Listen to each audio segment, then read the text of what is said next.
لله والحمد لله والصلاة والسلام على رسول الله. يا ربنا زدنا علما وتقوى وبارك في أوقاتنا ونصلي ونسلم على الذي أرسلته إلينا. So inshallah, here in this live we wanted to focus on the 5 C's of Islamic organizational philosophy. A lot of times the approaches that we take to organize ourselves as Muslims are rooted in a lot of different corporate strategies without necessarily reflecting our values. And this is one of the most fundamental problems that we have in the da'wah, especially when it comes to marketing, when it comes to leadership, when it comes to organizing ourselves overall.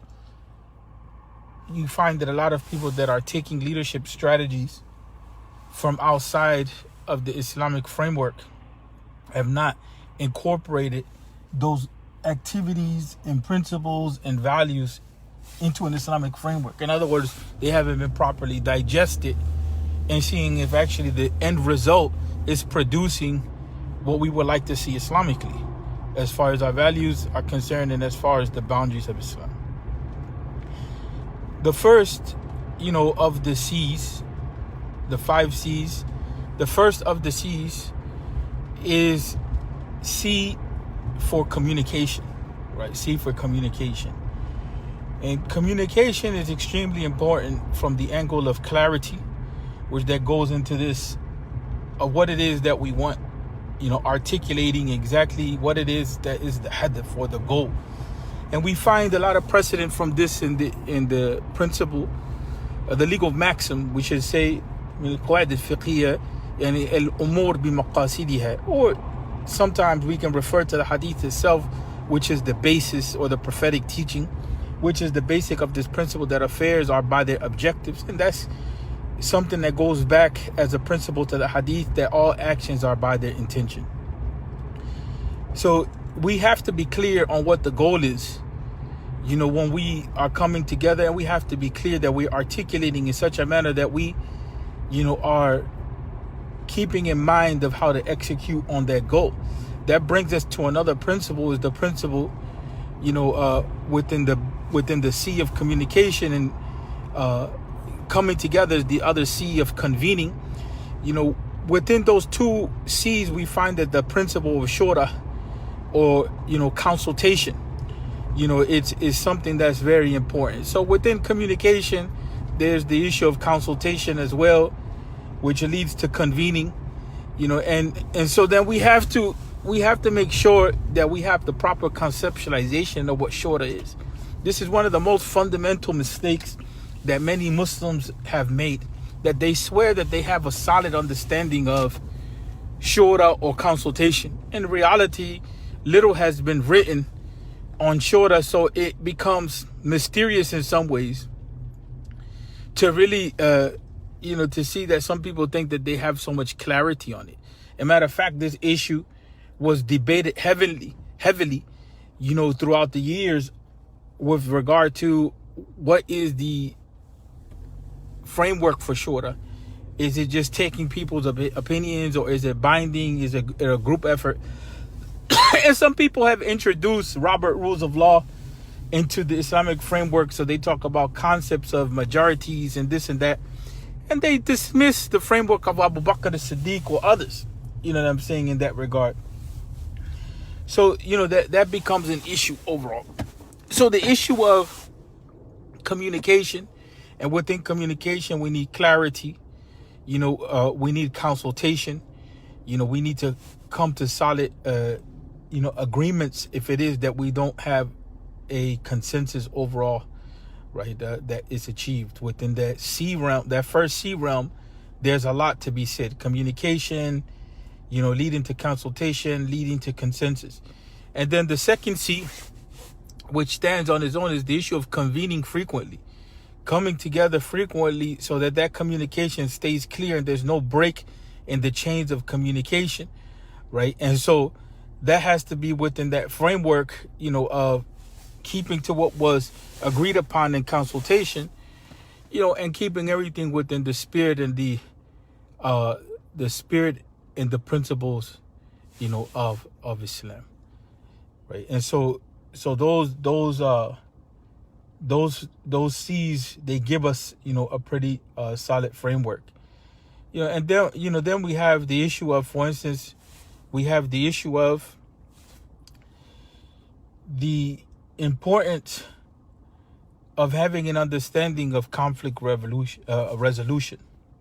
Conflict resolution, is something which a lot of times that, we don't know how to work through these issues that we confront that are problematic, right? And so that's something that we have to look at, building in conflict resolution processes. And we get that from the issue, not only the command of اتصلوا بحبل الله جميعا ولا تفرقوا, to hold on to the habl of Allah tabaraka wa ta'ala, to the Quran, to the group, to our iman, to our values, to hold on together and not to divide, right? And also, but we also get that from the practice of the ulama, khuruj min khilaf mustahab. We have that principle that, to come to a point in which there's no difference among us, or conflict is resolved, is something which is recommended in the deen. And there's a number of other principles that come into play, in that regard. So we find ourselves, having to consistently, re-examine what's going on, right? And so that brings us to, the point of cooperation and collaboration, right? That brings us to the point of collaboration and cooperation, or cooperation and collaboration, whichever one is workable. The issue of collaboration is basically to facilitate affairs, right? Collaboration, it means facilitating things for other people, and it also means working together on a one-time basis, right? And it also means having an understanding of being agreeable with each other. That's important. Coming together and joining forces. Collaboration has a lot of different dimensions to it, and that also has to be spelled out. What is this arrangement? What is this arrangement? Whereas cooperation is something that's continuous. Coming together and cooperating together, has a lot to do with working together. That's something that's extremely important to understand, right? So those C's, are there, in place to kind of keep the philosophy together. And, the issue of the consideration of what's going on is that we're always bringing ourselves to muhasabah, muraja'a. We're taking ourselves to account. We're constantly reviewing what's going around, making sure that the cycle is in place. When you start talking about the issue, of communication, you start talking about the issue of convening, the issue of conflict management, the issue of consideration, and the issue of collaboration or cooperation. You have to pick which one that you're doing, but in any event, they go hand in hand. But some situations it's just full-blown cooperation amongst people, and there's a solid understanding that this is a long-term commitment. And then for some people, there's cooperation and collaboration, meaning that, we have an understanding that we're working here now, but that doesn't mean that, we're going to be working together in every situation. Those are some C's to reflect upon, and to, and actually within the framework,